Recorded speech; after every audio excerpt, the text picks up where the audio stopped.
Without much further ado, let me just rant what brought me here today. When the National Treasury Principal Secretary, Chris Kiptoo, defends the government's huge 4 plus trillion Kenyan shilling budget for 2026 and 2027, he said it was all about national interest. That sounds nice, but for many Kenyans, like me and like you also, it's just more of the same empty talks. In reality, the national interest in quotes often means the leaders live in luxury while ordinary Kenyans struggle to survive. Let's be honest, this isn't good leadership. It's just stealing from the public using fancy words. The budget is massive, over 4.8 trillion Kenyan shillings, while the government only expects to collect about 3.39 trillion Kenyan shillings. That means they'll just borrow more money.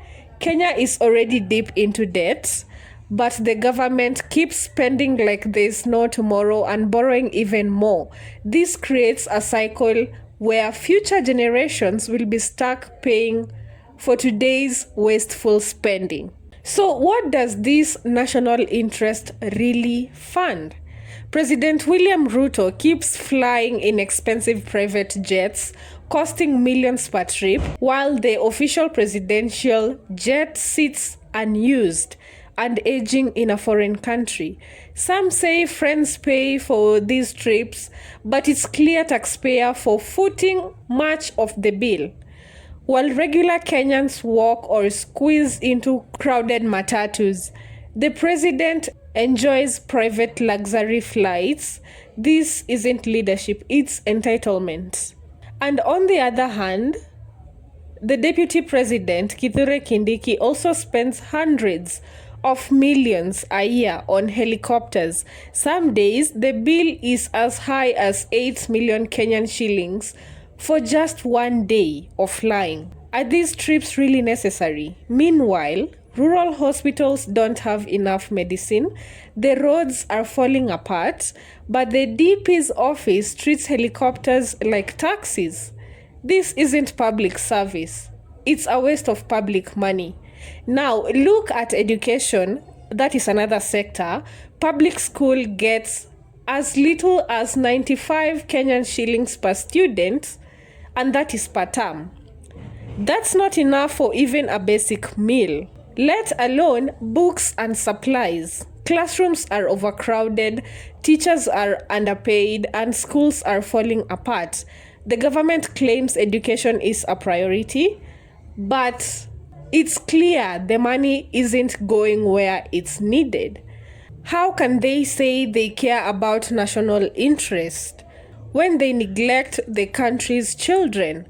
The bigger picture shows a government that is careless with money. Kenya faces big problems: high living costs, youth unemployment, struggling healthcare, poor roads and insecurity. Hospitals run out of medicine, schools don't have enough desks, and young people can't find jobs. But the focus seems to be on big budgets for the leaders. Endless travel, pointless consultancies, and allowances that disappear into private pockets. The government spends like it's rich but borrows like it's broke.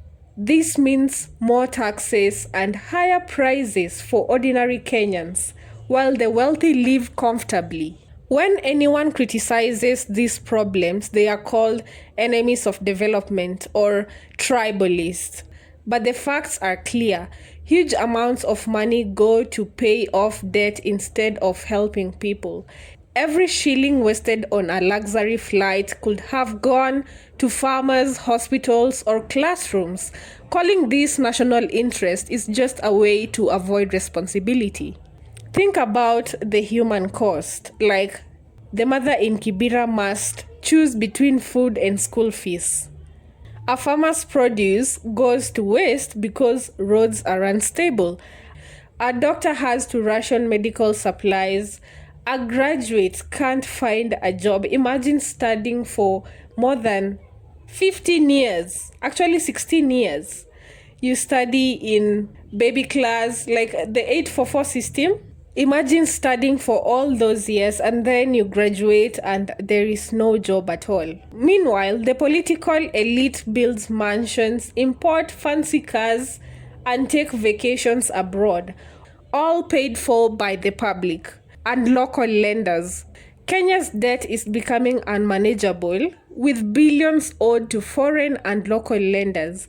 Interest payments alone are eating up money that should go to important services. While officials talk about being careful with spending, their actions show otherwise. New taxes will hurt the middle class and the informal sector the most. The very people the government claims to support. This isn't a new problem, but it's getting worse. From inflated projects to too many advisors, the government acts like money grows on trees. Audits show billions lost, but hardly anyone is punished. No one knows where the billions went. Nothing changes because there are no consequences. Kenyans deserve better. National interest should mean putting people first. Better health, education, security, and jobs. Budgets should be open and justified, not just a way to protect perks for the powerful. Leaders should live within their means and invest in things that matter. Instead, we see leaders addicted to comfort and appearances. The president and his deputies should lead by example, fly commercial, use Kenyan roads, cut down on entourages, and demand efficiency. Until then, these excuses mean nothing. Kenya has so much potential, young people, good land, and a strong spirit. But the potential is wasted when leaders care more about themselves than the country. More borrowing today means higher taxes and more suffering tomorrow.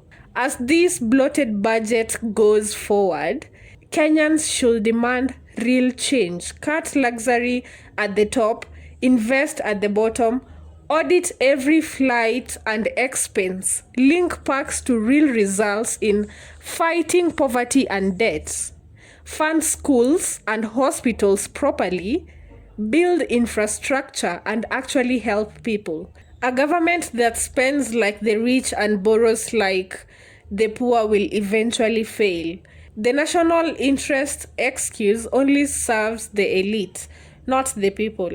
Kenya's problems don't come from lack of resources, but from bad leadership and wasted money. Until this changes, calls for the government to leave aren't extreme, they are simply common sense. The hardworking people of Kenya deserve a budget that respects their struggles, not one that mocks them from skies. Anything else is just betrayal.